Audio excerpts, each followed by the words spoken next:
I'm petty, so I probably wouldn't be. I'm like, wow, your mom's a cunt, so you probably are too. I'm like, I come from that. Okay, so episode 11. I cannot believe we're still in the Hamptons.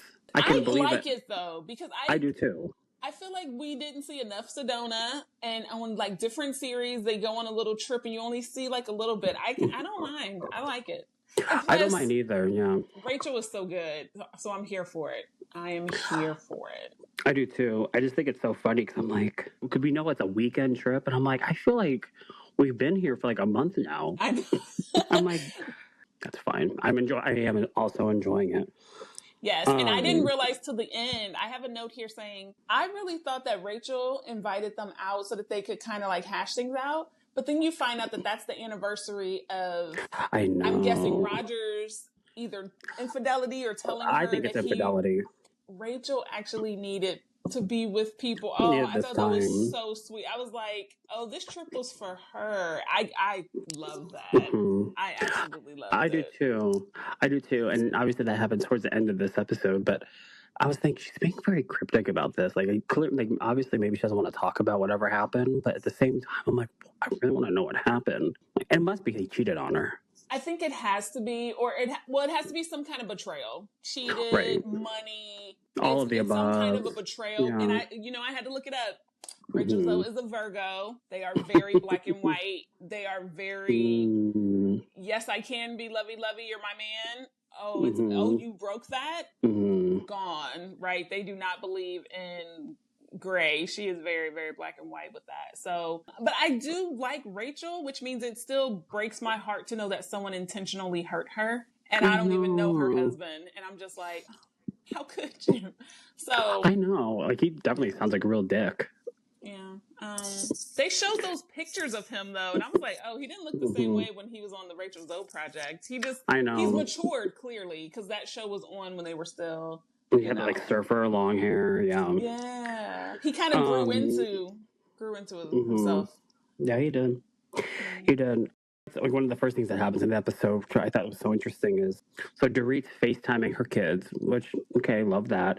And then you get a glimpse of PK in the background. And I was like, oh, I did one of those like jump scares. I'm like, oh, hi.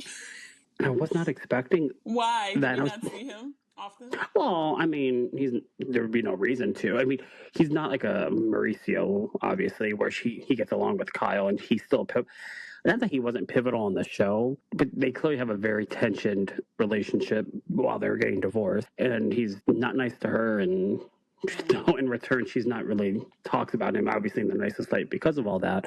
So it is really interesting to see even just that like slight glimpse of like, oh, like how do they interact now that we don't really see him?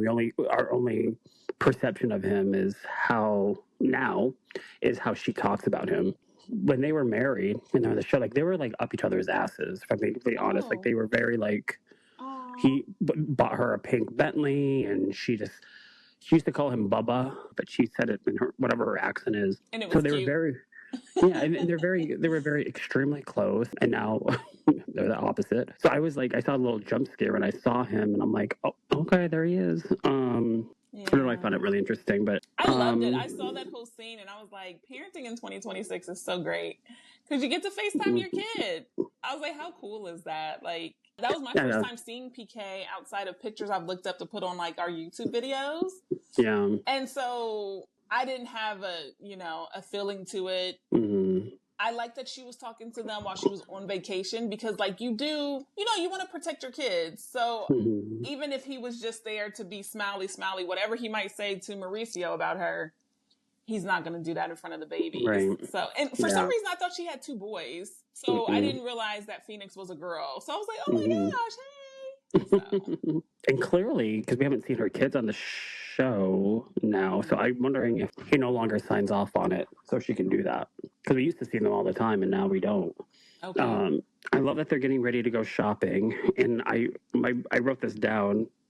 That I'm like, oh, I love that Kyle wears Zara. I don't know why. I was like, she seems like cute too. It's so cute. But I think it's funny because I follow Kyle, I follow her daughters on TikTok, and when they pop up, I send them to you. I feel like, because I love when she goes shopping at CVS, and they were at the dollar store. not that long ago. And so I'm like, to me, I'm like, I know Kyle gets a lot of heat.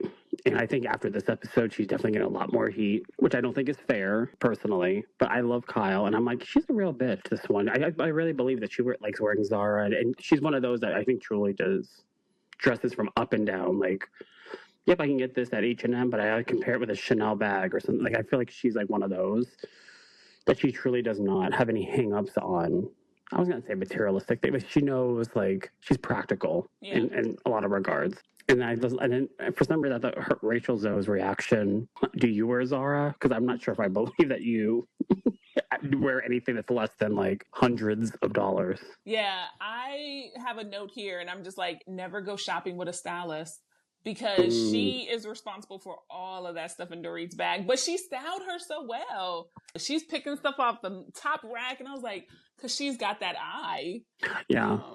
So, and Dorit's $28,000 Hermes bag. I feel like maybe looking too hard into this, but I thought it was a precursor into a theme that, again, I listened to this on other podcasts, so I wasn't the only one that felt this way, but they were able to articulate it better than I was, at least in my own head, because having price tags with how much things cost are certainly not new to this show or any Housewives show. Like, obviously the show is aspirational to a certain extent, so they have some like designer bag or whatever, glasses, outfit, whatever. Oftentimes it's followed with some sort of price tag if it's part of the conversation. But throughout this episode, Dorit and her, let's just say like financial status, I feel like is a theme that carries on a lot through the episode, or a good chunk of it. So I was like, almost like, is this like a precursor? Because we learn later in the episode when she goes shopping, her card declined, and she says it was a fraud issue, but even though she didn't get a fraud alert text message. But I'm like, girl, should you be spending that kind of money right now? Because she says on this episode that, well, as a single parent now, who knows what the real story supposedly is, I guess, but based upon what she's saying, that she's responsible for at least at minimum half of the expenses, and he ain't like giving her much. And so all I think about is, especially when you're in the process of getting divorced and finances are like really just make everything not only just difficult but uglier. I'm like, should you be spending this kind of money on that kind of a bag and then spend $5,000 at this like store? I'm like, oh my god, I don't know, girl. I don't know. It made me feel a type of way. Yeah, I like the scene, but I don't have any prior knowledge of her shopping. Mm-hmm. And I thought it was so funny. That's how she shops. Because in her little confessional, and she's like, I mean, I'm going through a hard time. I deserve a couple 20 things. Which I get. I'm not shopping more or less. I just thought it was so funny because she just sounded like she was trying to convince us. And I was just like, what's the story? I thought it was cute. I mean, look, being a mama is not for the faint at heart. Get yourself something. Your kids aren't still small. They're not still throwing up on you and spitting up on you. But enjoy it. but so a big part of the show is obviously her finances. Her card declines. She found another one. It worked. Okay, whatever. And then Kyle later in the episode is talking to Boz, which I'm going to be honest with you, this is the first time that I took a pause on Boz. You kind of saw a tad bit of this because Boz called Kyle. Let's just be very clear about that. Kyle did not call Boz. Boz called Kyle. It was asking her all the questions, pretty much. And I saw a flashback of this because Kyle mentioned, she's like, oh my God, I just love that we're, like, she's finally getting to know me. And it had a flashback from the previous season, which was Boz's first season. And I didn't feel like she gave Kyle a fair shot, and I really love her, don't get me wrong. And it was the first time I took a pause on Boz, and I'm like, it feels as if you're really kind of coming for Kyle a little bit. Because you listen to that conversation, and I think Kyle's just being a friend, right? Saying, oh, God, Dorit, her card declined, she spent all this money. She's going through this very public divorce that's pretty nasty as it is. I'm not sure that's the smartest thing to be doing right now. And she seems kind of erratic with, like, she's known for being late, but now it's like a whole nother level. And I think she's just being the normal girl talking to her friend. I can't remember what Boz said, but she said something along the lines of, like, well, Kyle needs to, like, redirect that and focus on her own, like, issues or something, like, redirect that energy back into yourself. And I'm just like, hold on. I know that you're Dorit's friend, but I feel like she's coming really hard on Kyle, and I don't get it. Because I'm like, why? Simply because you're friends with Dorit, and we get that. And to your point, yeah, Dorit's going through a tough time, this kind of stuff. I understand that, but I also understand Kyle's point all along of just be more strategic and pragmatic rather than make a already bad situation worse. So you saying all these horrible things about him on camera I get it's a reality show, but you just kind of you think about it. Like I think about that with Rachel right now, right? Of like her talking to her kids and all this airing basically her dirty laundry out, and I'm like, is he going to be? How is he going to react to all this? Like if you But already she are, didn't, though. She is very protective of Roger in that story. She was. well, She yeah, was but you walk away. actually. Clearly, she paints. We know that he did something bad. So like, if We I know was that he initiated. Yeah. right, Yeah. and she makes no qualms that she's not the happiest with him. So Yeah. for someone on the other side, and this is not saying that I'm rooting for PK or Roger. I'm not.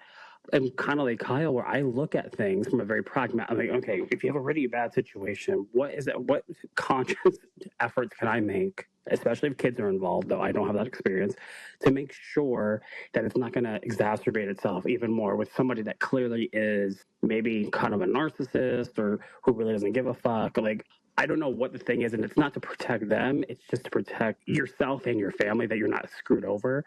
Because I keep thinking, like, if he's kind of like an asshole, Roger, like he ain't gonna be happy with Rachel. I do see where you're coming from. I do not have enough evidence with these shows to know if I call Kyle and we talk about someone, do I then go straight to the person we talk about, or do I let it play? I know you don't do what Amanda did. I was just agreeing. I know you don't do that.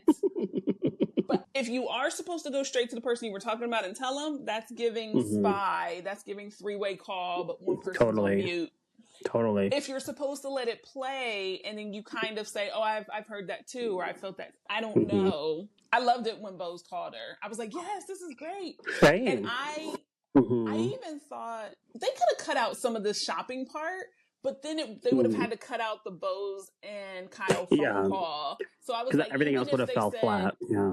I was like, even if they said we got to keep this call, well, then we got to hype it up and make it seem like she really was doing a big deal with the shopping. So it's not that the shopping is bad, because they did shopping in Sedona. They're shopping Beverly Hills all the time. I was disappointed by that phone call because I wish it was more. I just wish it could have been more of anything else. Right? You're calling to say you got FOMO. Tell me all of tell me all of it. Yeah. And it could have been editing that they mostly talked about Dorit. But I thought it would have been fun to hear, like, oh my God, we did this, and oh, we did that, and like a little bit more. Yeah. Well, to your point, it would just fallen flat. But I will say this: the same way that Dorit doesn't necessarily do herself any favors in terms of the way she talks about PK and like how that could escalate their divorce proceedings. Kyle didn't help either. I'm like, at the same time, I'm like, you saying on national camera that she's being erratic ain't gonna help her either, Kyle. No, and I love you. So, like, basically, that whole conversation, I didn't think it was a good one whatsoever. I do wish, it's like, we should have stuck with just that if we were all really smart here. Telling like, yeah, we went out dancing, but it made me wonder. I'm like, okay, like, I didn't like the whole conversation because I knew, A, it's gonna turn bad on Kyle, and then B, I'm not going to say she was being probed necessarily, but I felt a strong sense that Boz is coming for Kyle a bit, and I'm like, Kyle can't do anything right with any of these people. I think she's damned if she does. If she doesn't do anything, then she's boring. If she does something, then she's a bitch. Like, it's like I don't know what some of these people want from Kyle. I think she's being honest without her feelings about what she saw, but I think she was just being honest. I also think that she doesn't care for Dorit that much anymore. And I think that's okay. I think that she would take any opportunity to talk about her. And that is okay too. Sometimes when something irritates the shit out of you, that is what you want to do. Like, it's raining today. Remember that one time it rained when I was at Dorit's house? Like, sometimes especially that's just how it is. That she has history with her, like really deep history with her. So it is a very natural thing for her to, whether it's justified or not, whether it's talking shit or being genuinely concerned, both of those things would be very normal considered. It's not like she just met her like a year ago. Like they were best friends. Yeah. So either way, I agree with you. Like she's very valid in it. I just think that it was not going to work positively in her favor because I don't think anyone's going to look at it that way. Like, oh, she's a concerned friend. They're like, oh no, you were talking shit about her. I'm like, okay, well, maybe both could be true at the same time. Both can be true at the same time. I really like the fact that they were talking to each other and they were on the phone. I thought that was really cute. And you know what we skipped though? They started talking about Dorit because she started telling her that Dorit was late to meeting Rachel's parents. Oh, right. Yes. That part was really, really, really that was important, very rude. though. I mean, here's the thing. You have your life. I have my life. Mm-hmm. I only have my experience, and maybe if I learn from a book or another person. Mm-hmm. So I can't expect you to go into something the same way I would go into it. Mm-hmm. But I think Kyle has an extra high version of that. I don't want to call her judgmental. But okay, Dorit's usually late. So why would it change because it's Rachel's parents? She doesn't know Rachel. You know what I mean? She doesn't give her extra grace for that. If you know she's always late, you know she's going to be late. So I understand why she used that to bring up with Boz. Like, yeah, she was super late. And oh, by the way, she's also shopping. But it did frustrated me that she was so late because then they had such a good conversation and a good time. But Rachel didn't say anything about it. And I'm like, it's her parents. If Rachel's cool, right, let it be cool. Well, I think any of my friends will hear this and call me a hypocrite. I can't stand when people are late, though I've historically been late to a lot of things. And you yell at me for telling you I'll be there at 12 and knocking at 11:57. You're like, damn, bitch, you are always late. I know. 10 minutes? It doesn't make sense. So I was, self-accountability and self-awareness, I think, are beautiful things. So at least I'm aware that I'm a hypocrite. I'm not delusional. I'm a work in progress. I'm working on it. I've gotten better with my lateness. Oh, I'll put it this way. If you're clearly irritated with someone being late, stop giving them a pass and say something to them. And not in a funny way, like, girl, you're late. Be like, you know what? Listen, I know you don't really know Rachel like the way you know me for that many years. These are her fucking parents. Have a little respect and come down here on time. Because the other thing I found ironic was when Kyle was telling that to Rachel. Like, oh, she's late, glam, she doesn't like her outfit. She saw mine, and she said it looked very Hamptons, and hers didn't. And then this bitch comes down in like all black outfit. I'm like, that's the least Hamptons outfit ever. Yeah, I thought that part was... I mean, I don't know. I'm a sucker for a throwback, an old school picture. I love seeing the pictures of Rachel's parents. I know, and her very fashionable mom. I love how she described them. Yeah, she said, I've never seen my mom without makeup or in sweatpants, or because she is that mother as well. And so I love that part. But then when she said that her parents lost a son because now with them separating, because my mom, I mean, she celebrates my husband's birthday like crazy. She gives us separate cards for like Christmas, and she's like, to my son, and I'm like, that is a loss. I felt that's a big loss. Yeah. When she said they didn't look at him as a son-in-law, they looked at him as a son. I'm like, okay, I really feel that. But I think that Rachel is going to be a really good friendship, acquaintanceship with Kyle. Because she had deep feelings for her estranged husband, even though she knows this needs to happen. And I didn't get to see last season when Dorit finds out about PK. So what I'm seeing is a lot of people that are like, oh, it's over, okay. Oh, it sucks, I got to change my name. But Rachel was actually like, the tears and the crying and the emotion about it, even though she knows it's the decision she wants to make. I'm really enjoying that because it takes the perfection out of it, or it takes the all of a sudden, all your emotions dry up because you decide to get divorced. I kind of like seeing the humanity of I was going to say, humanizes them when you see that vulnerability. 100%. Yeah, to your point, like we've seen everyone else's whose marriages are failing, whatever. We've experienced that part already.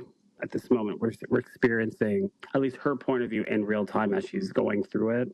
And I've never seen, like I said, I didn't watch the Rachel Zoe project religiously, but I mean, I would watch it. So it's really interesting to see her in this light because I don't have any recollection of her just going through something like, well, definitely not like this because she was with Roger then, but I don't know, like a very vulnerable emotional side in this way. That's something that's obviously what's more personal than going through a divorce. I will say too, just to pivot for a second, because we're talking about Dorit spending too much money and her being late. I heard this quote. I heard this from another podcast, and they were talking about, and someone made a joke. They said, she is late all the time. Do you think her car declined because she was also late on her payments? Shit. That is so good.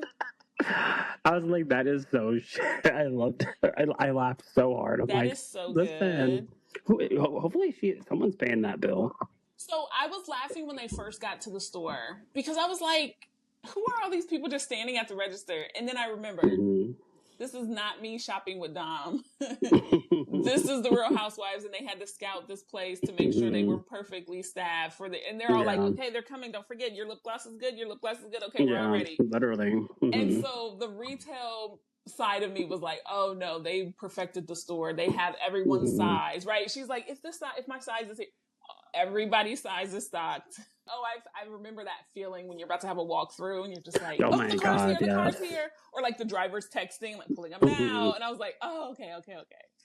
You know, it's so funny you mentioned that, because I know that feeling as working retail, being a store manager and having my like regional director come and you're getting everything perfect. And it's so funny because obviously we work for some pretty movers and shakers for a very famous and very popular clothing retail company. And I'm thinking like, oh my God, being a store manager, I was like shitting my pants if my regional director is coming in, let alone like an executive vice president or CEO. It's so funny now being on both sides of, or I wish I could go backwards and like tell like my peers when our regional director is coming, like, listen, yes, be ready, but like this ain't nothing. It's not like you have the CEO coming in going, okay, let me look at like, and Lord knows, like, I don't know, I don't remember like what they talked about in those store visits, but I would be talk about shitting myself if like a camera crew, let alone like the CEO coming in, like both of those, I'd be like, I need to be off that day. I can't work. I remember. I remember preparing for a CEO visit, and it's almost laughable because they're probably there 10 minutes. They just want to see the big things. Now, your regional manager, they're looking in your stacks, they're checking. And so there's levels to it, but I could imagine, I mean, come on, you're in your early 20s. A TV camera crew is coming. You're coming. My God. One of my favorite, she's my mentor in my head. Her name is Myleik Teal. She, and I did not know this for years, was the personal assistant of Kim Zolciak on The Real Housewives of Atlanta. This is the reason I went and rewatched the entire season or series, because I wanted to see her. And she is in like 3 or 4 episodes in season 1. And she's this huge millionaire business owner now. And I'm just like, so I say all that to say, you could be the assistant at the store next to Georgiana, and then years later, you're like, remember me from that clip? So, it's true. It's a huge deal. You never know. It's a huge deal for them. Yeah. Plus, with social media, you already know people are hitting them up. Hey. Yeah. Oh, totally. Was her card really declined, or was it a fraud alert? Or I'd ask give that. us the story. I would ask that. Another thing that I liked, Sutton having lunch with Jennifer Tilly. Again, now I'm coming from a religious background, but hearing her talk about it gave me a perspective that she got emotional when she called her daughter to tell her, like, okay, it's finally been annulled. And, you know, it's like, that's it. I thought it was really interesting because up until that point, I'll be completely honest with you, it wasn't that I didn't get it. I just was like, okay, well, you're already divorced. Like, yeah. It's one of those things like I don't experience it, so I don't quite understand it. So it's hard for me to have emotion for something like that, at least when it's like, okay, so what, you can't go to church anymore, or like I don't understand. And her saying that she's like, I like being Catholic, and all this. It's like that added thing of like, okay, not only is this over, but it's really over. And then to find out that he left her to be with her friend, her ex-husband. I was like, wait, why didn't Dom mention that? I had no idea. Your first time. Okay. Okay. Because I don't think she's ever revealed that. And I think I'm loving the behind the scenes pictures. She looked like a very different person. Her hair was a different mess. But I was like, she looks good. Okay, Sutton. I thought that too. Heels. It was a whole vibe. I really felt it when she told her daughter, you know, I'll still be your mom. And I was like, oh my gosh. I know. Like, can you imagine that's what she's ruminating? Like, from what I know, the Catholic Church does not like divorce. Sure. So it literally makes it as if you were never married. I don't know how that would play in with parenting, but like is the new wife now the mom? The fact that she's been sitting somewhere thinking, you know, I'm still your mom. I know we were raised this way. I still want to be Catholic, but I can't be in that way to you. Like, I was like, what? But if that's her experience and she's just like, I feel so kicked out of everything. I just need to say these words to you too. I was like, what? I can understand that thought process of saying all of that. Like, it's to someone on the outside, you hear that like, okay, it's a bit dramatic, don't you think? But when you hear her and you feel all these layers, like, okay, she probably got married not thinking she was ever going to get divorced. I'm going to imagine, especially if she's a Catholic girl, like you marry to be together forever, which I would think that anyone entering marriage, in general, I mean, things happen, whatever. It depends. There's a big camp that says you get married, you have fun, it doesn't work out, you get divorced. Right. But I still think there's a bigger camp that's just like, there's a lot of planning and money and stuff involved for us to just do it just because it's fun. I do think people do still take it very seriously, and Sutton feels like the type that would have expected it to be forever and take it really serious. And especially adding the whole religion or religious aspect to it.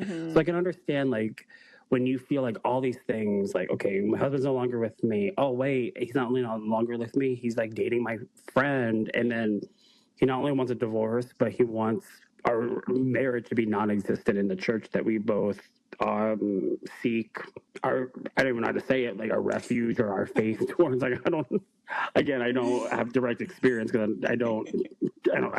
So I can understand, like, you started going through all that emotion. It probably feels very heavy, and talking to your kid, like, I can see the pathway of like why she felt in that moment, because she's probably feeling all the feelings, and I can see the naturalization of saying, oh my God, this happened. Now we're falling old. Like, I'm still your mom, though. I still love you so much.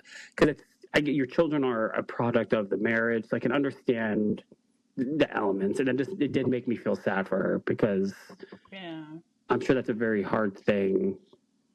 It's just like, once you're over it, you're like, well, shit. Like, now I have to go, like, kind of relive some of these feelings again. And then you have to rehash all that stuff. So I'm sure it brought up, I don't know, something for her, especially knowing that he's like banging her friend. I'm like, that would literally destroy me.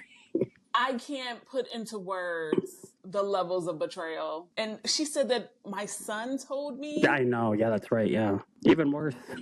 Adults, you are welcome to make different choices and choose to be with another person and choose to not be with me. Someone I possibly introduced you to, or our kids went to school with, and then they raised their kids together. To get a sandwich, and I would be under the floor, because the betrayal. It's not that you didn't want me. It's the betrayal. Jennifer Tilly is like, I am raging for her. And I'm just like, because at one time she says, he's with your friend. And then she says your best friend. And I was like, I don't know if that's an exaggeration. I don't care.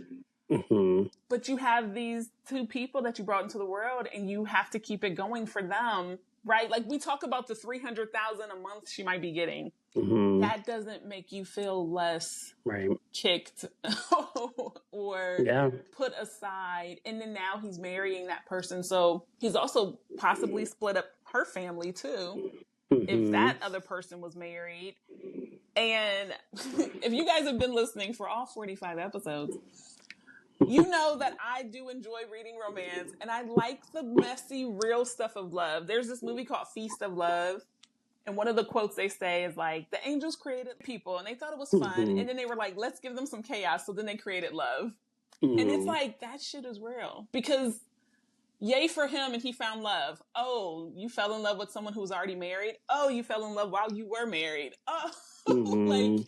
It takes you back to Sex and the City. Yeah. If you're married and you meet the love of your life while you're married, what do? Not crazy. Cheat. I don't know. I know. You're very black and white on that. I know. But also it just proves, and this is the last thing we can say about it, because I mean, whatever. But it just validates. I'm like, well, you know what?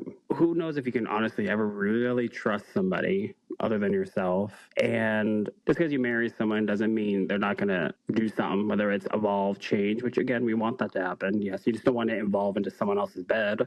I don't know, just end it and then be honest about it. I mean, I guess that's the only thing I could say. It's be honest as much as possible and don't potentially try to hurt people. But I do find it weird. I'm like, okay, yeah, you can't help who you fall in love with, but I know. I don't know. That's like that's when I look at life in the universe. I'm like, that is some sort of bullshit joke. Like, really? No, it's true. It is, because there's still decisions, there's still choices, there's always a moment I can give into this or I cannot. We've seen clips of Sutton, and they're just like, Sutton Strack was like this. has she been getting divorced her entire time on the show? And so now we're finding out, oh, you were getting divorced because this person is now with your friend. Is that what's been making her be so mean or so unlikable in the other seasons?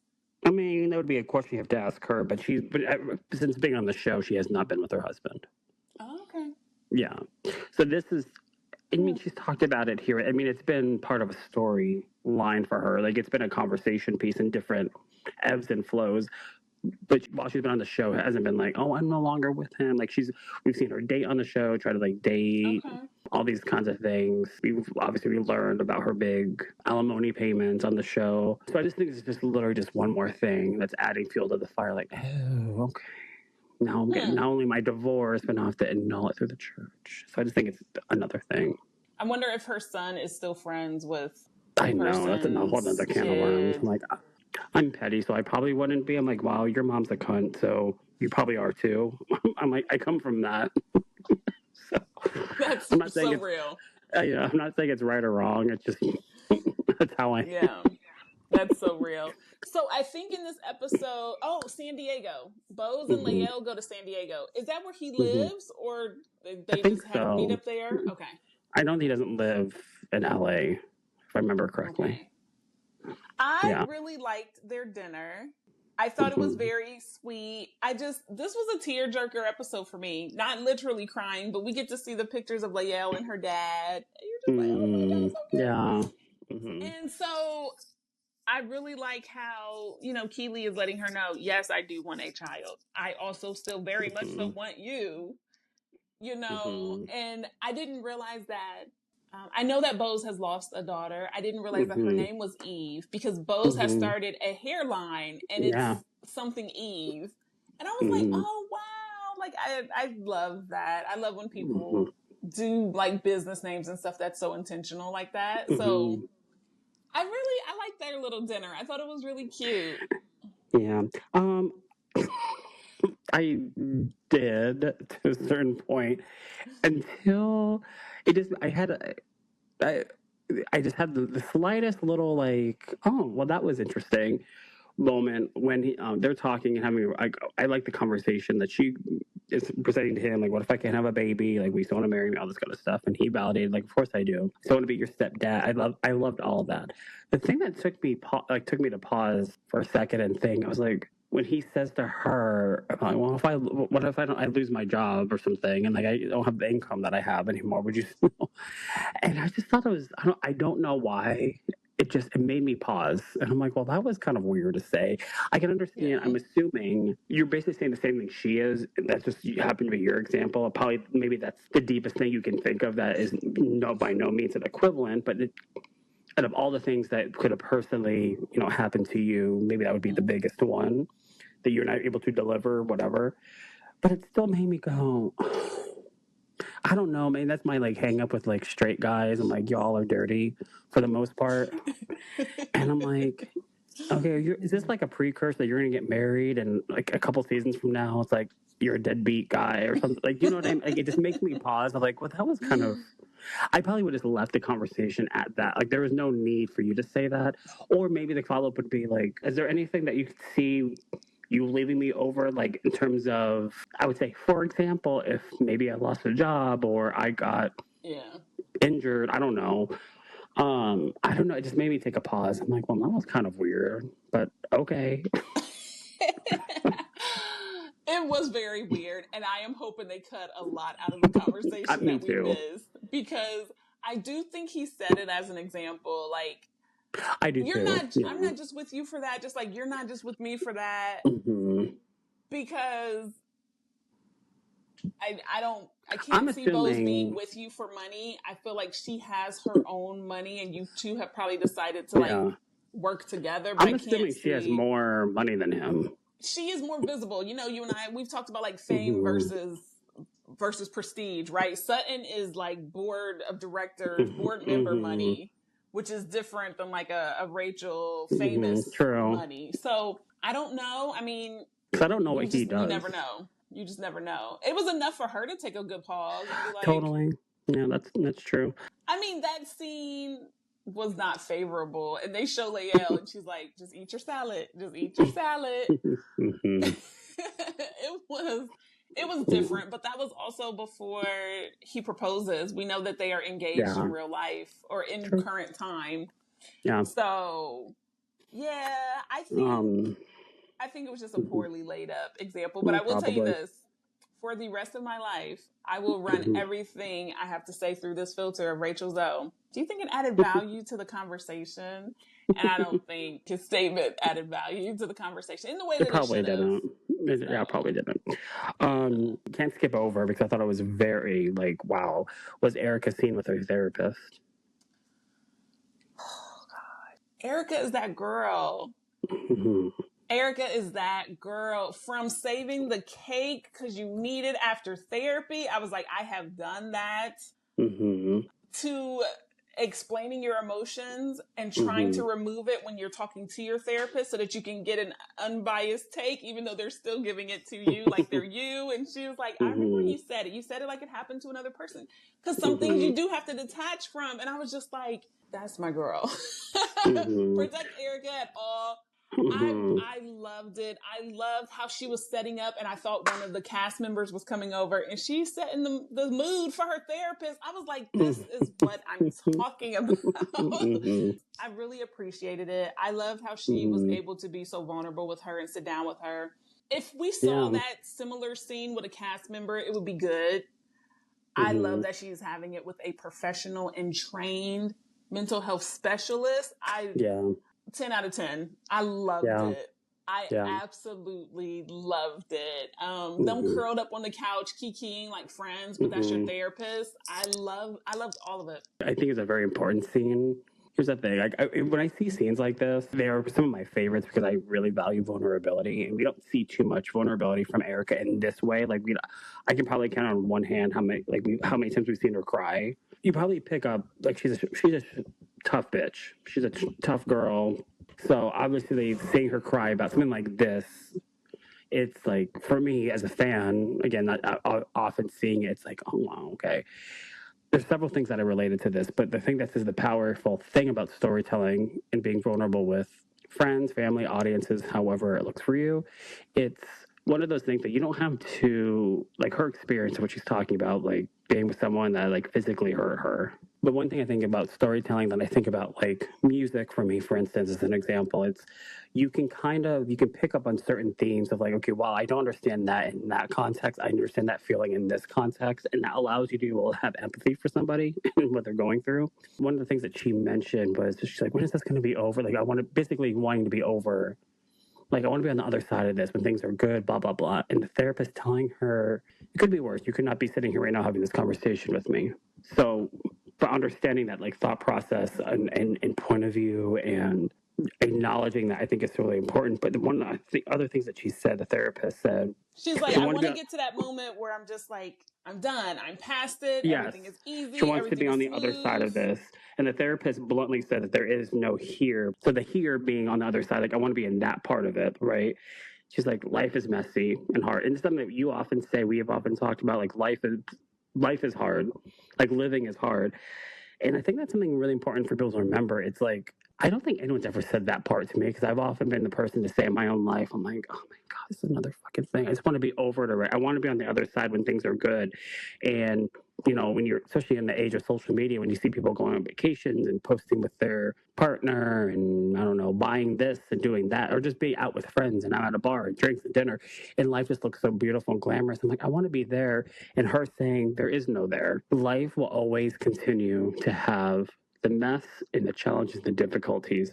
And I think if you're depressed listening to this, that's probably not going to help to maybe pause and reconvene. I'm trying to figure out the right words to say it because I can't say the other side of it because, as this therapist pointed out, there is no other side necessarily. It's all it's all of our outlook and how we deal with whatever's in front of us. And I think I've spent many years living in high depression and anxiety, and until I got started acknowledging it, and then go through all the many years of like trying to not just untangle or rewire, but because I've been that one thing, I just want to be on the side of it. When you finally realize there is no other side of it, it's where the power and the happiness, so to speak, comes from is how you choose to manage the challenge that's in front of you? How is it that you're going to emotionally deal with those feelings, and and what route you're going to take? That's where the real, not just work, but that's where you find those pockets of happiness. Because if it's like a roadmap and you find like, oh my gosh, you're either at a dead end or the road's closed, you detour. Once you find that detour, you might have a moment of reprieve, and then something else is inevitably going to come down the pipeline. But you have to understand that, and that's what I think is I would say more than half the battle, mentally and emotionally, is to understand that when you're in the thick of it and you're depressed, you haven't done the work yet, you think there's another side to something. There actually is never another side of where like peace and rainbows and love and sunshine live. There is, but there's also misery there too. There's also difficulties there too. But so acknowledging that, I think I will say like that part. I'm glad the therapist said that on national TV, because I think people need to understand that, because then they'll be able to know how to navigate through just life's challenges. Because you're setting yourself up for failure if you just say like, once I get over all this stuff, and also, let me just say this too as a last point to what I'm saying. Sometimes life's problems are you personally. Sometimes life's problems are things going on in the world, like we're experiencing now, that are affecting you. So once you navigate one problem, say it's like a breakup, divorce, a fight with a friend, whatever, you might navigate that. And I think it's important to realize, like, oh my God, I'm depressed again. And life is so stressful. But putting it in that bucket, I'm like, well, that problem might not be a personal problem. It doesn't take away the emotion, but acknowledging that it's something outside of your control, it has nothing to do with you, that's just another bucket. So it doesn't necessarily mean all of life's challenges are just personal. It's also acknowledging like stuff happens to us that are not even related to us necessarily. No, it's true. Yeah. I think you said that very well, because the therapist said it in a perfect way, and I did not take it as a negative thing when she's like, she didn't say this, but basically there's no there. There's no space where you wake up, because some days it's money. Oh, I would love to have $300,000 a month. But I would also not want to have my marriage annulled.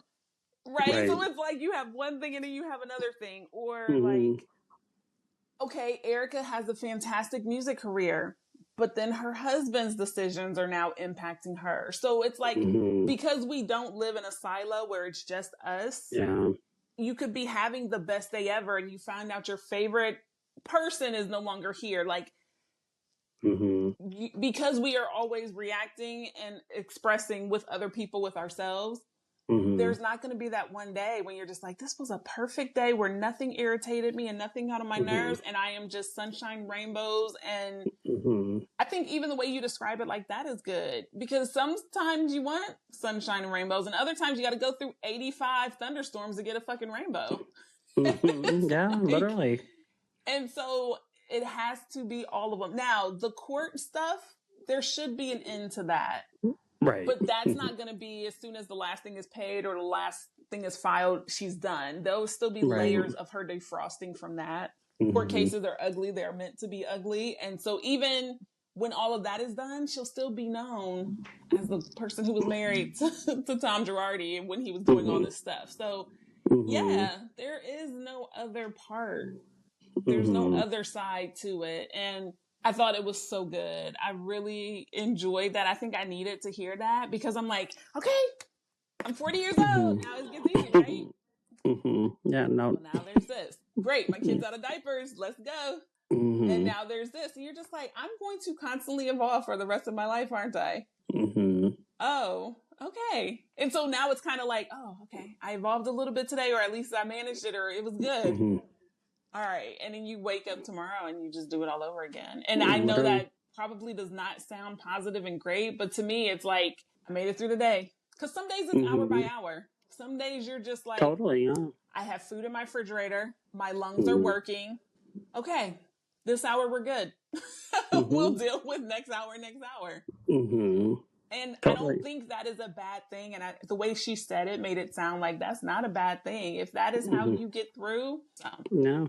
That's true. Yeah, it was good. I really, I like this show, because for her to have this conversation in her $1 million house you could easily look and be like, okay, Erica, sure, your problems.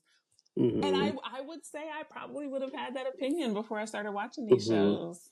Oh, watch me cry and wipe my tears with $100 bills. And that's so unfair because they deal with everything and issues and stuff just like, you know, anybody. Just like someone who's not doing that. Yeah. Yeah. So I'm sorry, you guys. I used to other you guys. We all are surviving the day. Yeah. Okay. And I think the only thing we haven't talked about is the very end when Kyle, Dorit, and Rachel are having dinner. And we kind of touch on it a little bit, but I mean, I thought it was a very interesting conversation, but I think the main standout is learning that Rachel herself had a moment where she steps out of a relationship and she says that I think she said either hooked up or fooled around or something with a male model that was apparently the most beautiful male model she ever saw. And she was honest and she told him. And then I guess Roger proposed the next day later. And I thought it was funny because Kyla said in her confessional the same thing I was thinking. She's like, well, that's not a great way to set up a marriage. And then, 20 years later, and now look. But I don't think I was expecting her to say that. Rachel or Kyle?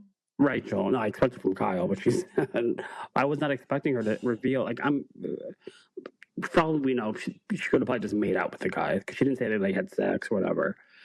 But I was like, okay, a little bit of apparently he didn't care. I guess the whole conversation was talking about how secure he was in the relationship, how he's always been secure. And she is saying I guess her point was he was so secure that when she cheated on him and he was so secure in himself and the relationship that he proposed the next day.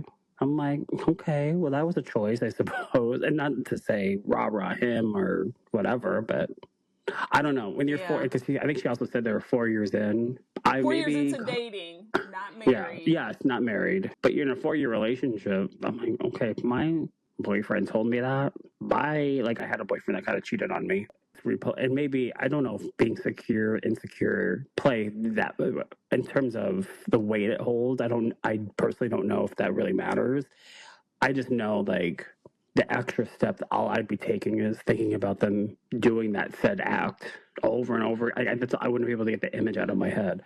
Which, listen, some might disagree with that, but if this validates, they're getting divorced. So I'm not saying because of that, but something.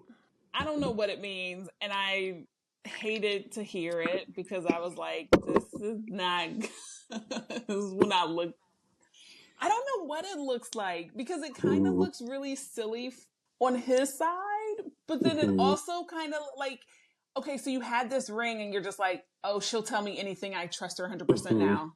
I want to marry you. Or, right. Okay, they've been married 25 years. So this is 26 years ago. You say this to him and whatever the conversation is, you're just like, yeah, we trust each other. Okay, from here out, we'll be locked in. We're good. I don't know. I will say this though, because I'm completely clouded because I'm locked in with them on social media. And Rachel's been doing interviews and she's like, men don't marry the love of their life. They marry the girl they don't love that much because then there's less pain.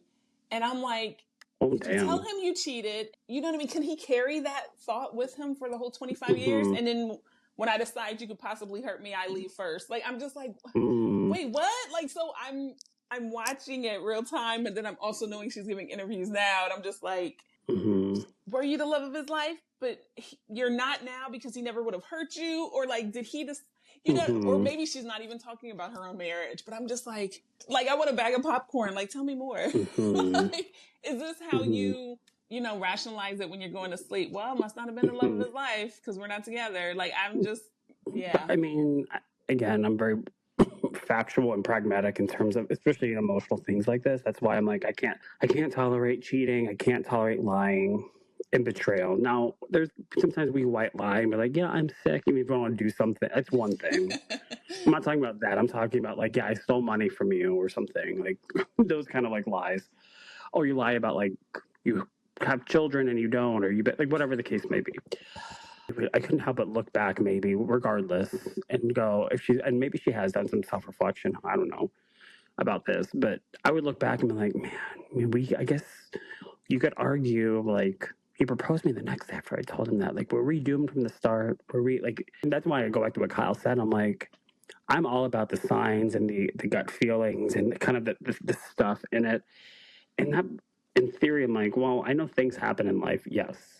I'm like, that's not a good start to a marriage. If that, like, you couldn't have waited like a month or something, like after that, like, it made me think, like, to your point, like, she told him that, and like, what, that next morning he went to like Zales and bought a ring for her, like, you know what I mean? It's like that part. I maybe not so much of her doing the right thing and being honest. It's more like he ran out right away to propose to her, and it's like he's like, oh, cheating is cool. Yep, that's my girl. Right. Now I will say on the flip side again, and it's not positive, but when I had my ex-boyfriend, one of my ex-boyfriends, when he cheated on me, I remember all I thought was red. I was so hurt, and I was just like, this is why I don't want to be in a relationship. This is why, like, this is so painful, blah, blah, all the normal emotions that you go through. And I remember like when he told me we're outside my house, and I'm just like, you know, I'm just like, fuck you, all this kind of, just, again, I was pure rage and anger. And I remember him like walking away after we said all we could say within that time frame. I remember him saying to me, he's walking back to his car, he turns around, he stops, and he's like, I'm going to fight for you, Dominic. I don't know how, but I'm going to fight for you. And I am, visually, I was like, you can go fuck yourself. And I closed the door, and it made me cry because I'm like, I've always wanted someone to tell me that. Now, here's the thing. He was a mental manipulator, and we're not together. So my point still kind of stands. I'm like, you should always be cautious of all this kind of stuff. Yeah. But I can understand in that box moment, right?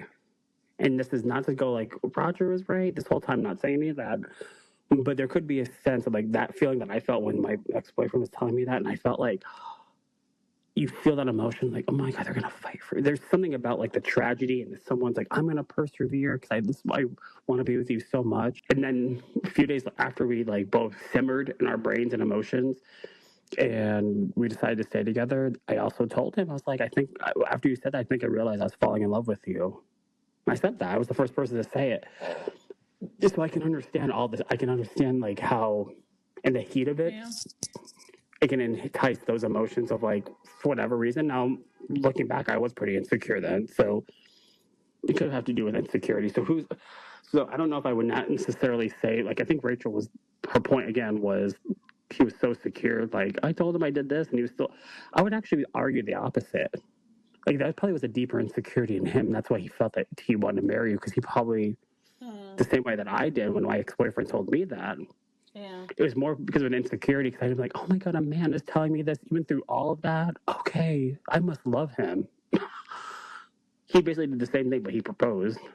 So wow, that's a really good perspective. When I heard it, I just was looking and I was like, what does she tell her kids, right? Your son's 23, thinks he's in love. Yeah, no kidding. Do you tell them, you know, don't marry the one that you really love because they could hurt you? Or do you tell them, don't ever get cheated on and stay? Like, I was just kind of like, I'm curious because I feel like she's very like self-reflective. Yeah. And she might actually probably be like, I can't tell you what to do, but this is what your dad did, and this is what I did. She might actually just do that. Well, and I forgot I was gonna say this before we were talking about like Dorit and all that. And this probably stands with Eric. In any relationship, you realize love is all a risk too. You know, not just the physical act of marrying somebody and being committed to them, but falling in love is always a risk. That's how I see it. Now, I'm not saying, I know that sounds dirty to a certain extent, right? You hear that, I'm like, well, that sounds very, like, I don't mean it to sound that way, but you fall in love and people get hurt sometimes. And people change. And people change and evolve. People do bad things that, for whatever reason, I don't know what changed in, I don't know them. People do things, and sometimes we do things that we regret that we wish we didn't do. And, right? And so it happens. Yeah, and to us just talking about Erica, you two can be in love, but you still have jobs and loss and children. And so there's still stuff going on while you're still trying to have this bubble. Yeah. we're in love, and you're being pulled and rocked every way. So yeah, it's probably one of the biggest risks you can have, to be like, I'll be vulnerable with you, you be vulnerable with me, I'll show up for you tomorrow, you show up for me tomorrow. Despite everything in the world that could possibly happen, to say, are you sure you want to do that? Isn't that boring? Don't you want to go do something else? Wouldn't it just be easier to be single? Yeah. And so it is, I would say it's a huge, huge, huge risk, because I can enjoy and appreciate seeing vulnerability on TV. It's very uncomfortable to be vulnerable with someone and have them know so much about you, and to even think about the fact that they could possibly not be here and have all your secrets with them, and you're just like, no, but you can't force it. You have to choose each other. That's a huge risk. Oh my God, it is. Love is a risk, and that's. I mean, I don't know if saying it's okay, but it's, again, it's all about perspective. It's like when you kind of know those hard truths that's in life, like life's hard truths, and there are a few basic things. I feel like there's not. Well, probably you can argue there's 100 million hard truths, but there's some, like, very basic ones. I think we'd all should, like, get on board of understanding that they exist. I think then you're able to manage through, like, what the next thing. Yeah. But you have to be able to understand those things first, and when you really do, and you can reconcile that, then the stuff that comes afterwards, whether it's something positive, like love is a positive thing, and assuming, hopefully, that it doesn't turn left, understanding that it could, I don't know, it takes away, I think, that feeling of when you feel shocked, like if you're with someone that you love and they cheat on you, and that shock, like, oh, I never thought that could have happened. I'm welcome to anyone that wants to disagree, of course, because we all see life differently, but knowing that it could happen, it's almost like, if I know that in the back of my head, if it did, it lightens the blow just a tad bit. You know what I mean? It might take the edge off slightly, not by much, but slightly. Yeah. If I know, like, well, who's to say this wouldn't happen? It happens to people that always are shocked, like, I can't believe he's the one, he, of all people, he did that or she did that. It happens. So if you can understand a little bit, it takes the, I don't know, it takes that, like, maybe like maybe the out, like, it's almost like your skin, it's like taking off that first layer of skin, at least. I don't know. No, you're right. I've always said in relationships, like, if you don't want to be here, you tell me. If I don't want to be here, I'll tell you. And you would think that even that would take some of the blow off, but then somebody's like, hey, you went to that homecoming game and I was cheating. And then you're still like, you're going to tell me just like that? So it's always gonna suck. Honestly, it's always gonna be something. So, I mean, yeah, it's a huge risk, but it's still worth it. It's still, and that's exactly what it is. Most people will say that it's always still going to be worth it. It will. The opposite's worse. I mean, even in this series, yes, there's a few people divorced. There's a couple people that are getting married, but, like, even Boz is a widower, and she still thinks it's worth it. So that's a great example. Even children. Yeah. So not even just, like, losing her husband. I know that she was, like, they're separated or whatever. It still stands because they got along. It wasn't like it was hatred. She lost a man and a child, and she still wants both for her future. So that is a proven thing. Like, yeah. Life is messy. Things happen. Hurt's going to happen, but you can always come through it and still want, not even just the same thing, you just want them in a much different way. Yeah. I love that. Yeah, it's true, you guys. So, great episode. I thought it was it was a very good episode. This was a really good one. Yeah, this was season 15, episode 11. So, I hope you guys are enjoying it. Get in the comments. Let us know. Let us know your thoughts and opinions. Yeah. And I have 3% on my battery, so I gotta go. Okay, everyone. Bye. Bye. What is that rocking? Is that your mic? Oh, you hear that too? I don't know. I can't figure it out. Every time I put I have no idea what that. Oh, I did. Wait, no, I hear it. Still hear it. Hold on. I'm literally looking at everything on my desk. I'm like, I see nothing shaking. It's not often. I mean, obviously, I'm still trying to figure out what the hell is shaking on my desk. It's like bugging me.